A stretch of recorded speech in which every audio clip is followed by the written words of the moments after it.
Hi, welcome to Strength Reversed. It's Amy. Thank you so much for joining me here today. I have an unpopular tarot opinion for you that I am going to talk all about. I already made this video before, but I was a little bit fired up when I made it and it sounded snarkier than I meant it to be. So I'm going to try again. It's a couple weeks later now and I've had time to mull it over and some of the charge has left me. Before I do that, though, I just want to give you a moment of smell-o-vision. This is a Goose Creek candle, and it is from Jason, Tarot by the Pines. And it's, speaking of by the pines, it has this wonderful pine scent. It is First Autumn Frost. Close your eyes. It's just starting to get cold out. The air has that crisp smell, and you get your Christmas tree out of storage and open it, and you smell that delicious Christmassy pine spicy smell, maybe leftover candles from last year or something. You know, when you open the first Christmas ornaments and then you get that smell and it's like the smell of Christmas and it's finally in the air, and that's what this smells like. It's so good. I'm feeling really Christmassy very early this year, so I thought I'd like that. Anyway, I hope you have also watched my giveaway video. If not, I will do the, thing where I link it wherever. And if you want to enter for a chance to win some energetic, mojo that I got in Sedona, Arizona, make sure that you watch that video and enter in the comments. Anyway, okay. So here's what was happening a couple weeks ago. I'm minding my own business. I'm watching a live by Mitchell Osborne, and this was called Let's Explore Zodiac Personalities of Court Cards. Now, I'm not super into astrology in any deep way.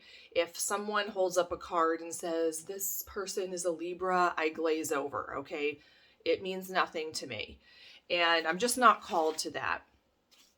But I am called to broadening my connection with the court cards and adding anything I can to my repertoire and building my own personal court card system. And even though I'm not super deep into astrology, this did give me a lot of really good information. And I did write some things down in my tarot notebook. So if you are looking for astrology or not astrology, if you're looking to gain new perspective into the court cards, I will link the playback to his live in the description. So this is not a VR to Mitchell because he just mentioned in an offhand way something that made him laugh. And it was a post that someone at a tarot association or something had posted that said something to the effect of, if you call yourself an intuitive tarot reader, you're just making shit up.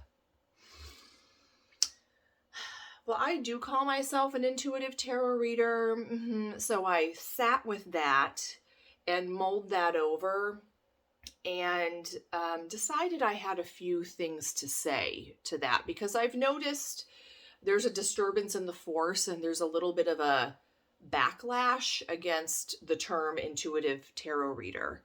And I think I know where this is coming from.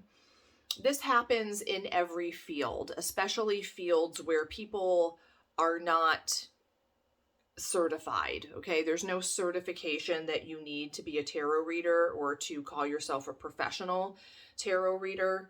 And when that happens, it doesn't matter what it is. There are always going to be people who are not ready for prime time, who think anybody can do this. They're just making shit up and they try to make a few extra dollars, okay?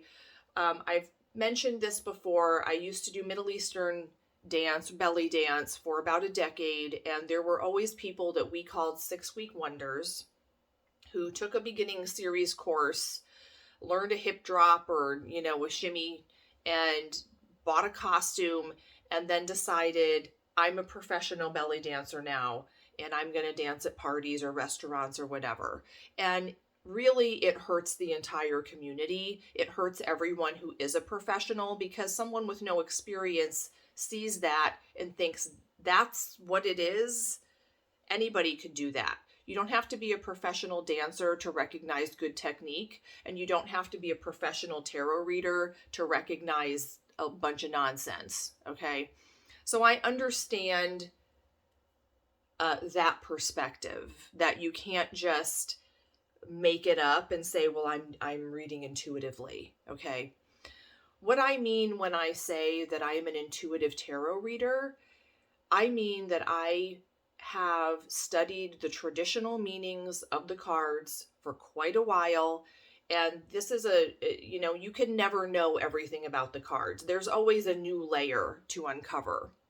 You can always go deeper into the card. You always come back to the card with, a new perspective because you've just lived longer and you've experienced some things. And so now you see this card differently. Okay. Or you've encountered the card enough that you go, oh, wow, that's a new meaning. I'll add that to my list of what that card means. But when I say I'm an intuitive tarot reader, I mean, I've studied long enough. You can only study so long before you just have to get off the book and start reading. But I don't want to get a reading from someone who's regurgitating a bunch of shit that someone else wrote in a book. Okay, that is to me not a good reading. I mean, when I'm an intuitive tarot reader, when I say that, I mean, I start with the traditional meanings as a baseline. That is my foundation. This is a common language that we all have that we can use to talk about the cards. So we know that, when we say the Temperance, we all kind of have a common understanding of that card, even though it's a slightly different for everyone. There's a common foundation or baseline that we start from. But I mean, by being an intuitive reader, I don't stop there, because every card has an entire range of meanings. And if you're only relying on book definitions, how are you going to know what flavor that card is right now? How are you going to know that? When I say I read intuitively, I mean, I don't stop at the book definition, at the traditional definition, because at this point, what Waite said in his book, we're so far beyond that. We've lived collectively a long time, and we've experienced collectively many, many things beyond what Waite had. So at this point, Waite is the tip of the iceberg, and we're way beyond Waite. Should we use his information and knowledge? Absolutely. Absolutely, we should be familiar with that. Absolutely, that should be part of our repertoire. But that doesn't mean that what Waite says is the be-all and end-all. I was watching a video, and I'm not going to say which one because I'm not calling this person out in any way, but they were talking about the Four of Wands, and they said that there is no, according to Waite and according to some other more modern day people, that there is no reversed meaning for the Four of Wands. But for me, there is a very clear reversed meaning for the Four of Wands. Very clear. To me, that means, I'm not sure, do you have a rain contingency? I'm not sure if this is going to happen. To me, that means, the honeymoon isn't going to last forever, so you better make sure you're excited about the marriage and not just the wedding. To me, that card reversed has very clear meaning. So to say there's no reversed meaning because Waite says so or so-and-so says so, no, I don't buy that. Not for me. I trust the meanings that come to me based on what I know about the cards. And what I know about the cards comes from a lot of different sources. But I'm learning more and more to trust my own source. And that is why I call myself an intuitive tarot reader. I don't want a reading from someone who is rattling off a bunch of, rote memorization, or telling me just what they read in some book, what the card means. I want someone who's connected here or connected there or, who's plugged in.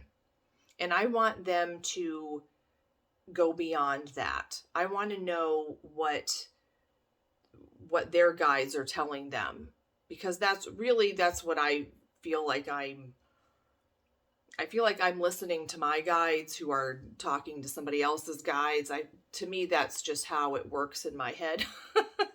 And not really listening to my own self. I'm listening to the bigger energy that's out there.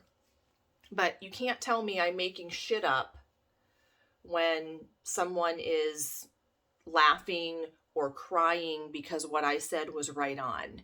You can't tell me that I'm making shit up when the reading made so much sense to them and when it helped them so much.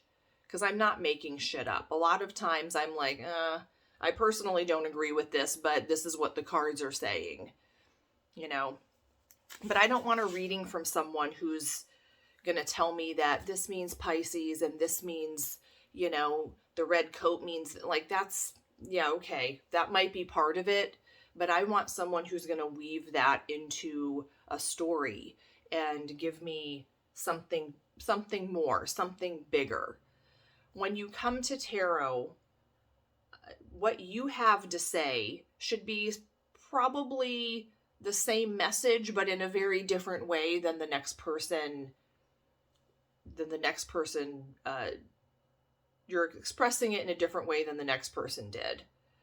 It's not like this means this and this means this, because then anyone could pick up tarot cards, memorize a few meanings, and give tarot readings. And that's just not how it works. There takes a little something extra.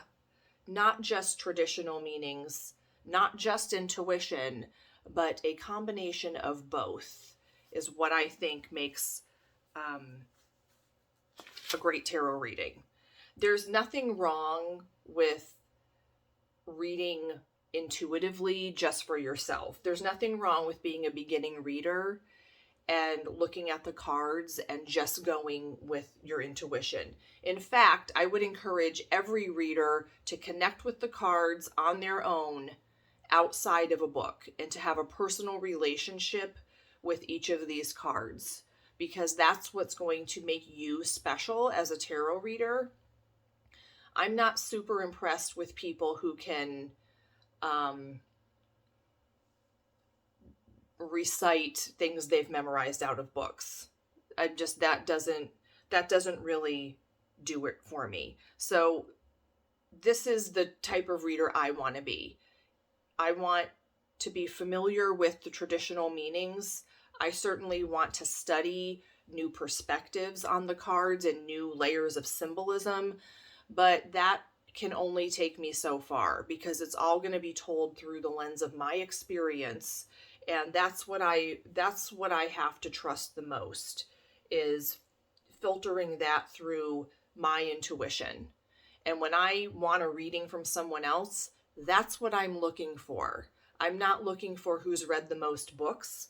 I'm looking for who's done the most work. Okay. Anyway, what do you guys think? Hashtag intuition versus tradition. I say yes. Yes to both. All right, you guys, drop me a line in the comments or make your own video. I think that's probably a good idea. All right, you guys, I will talk to you later, and thank you.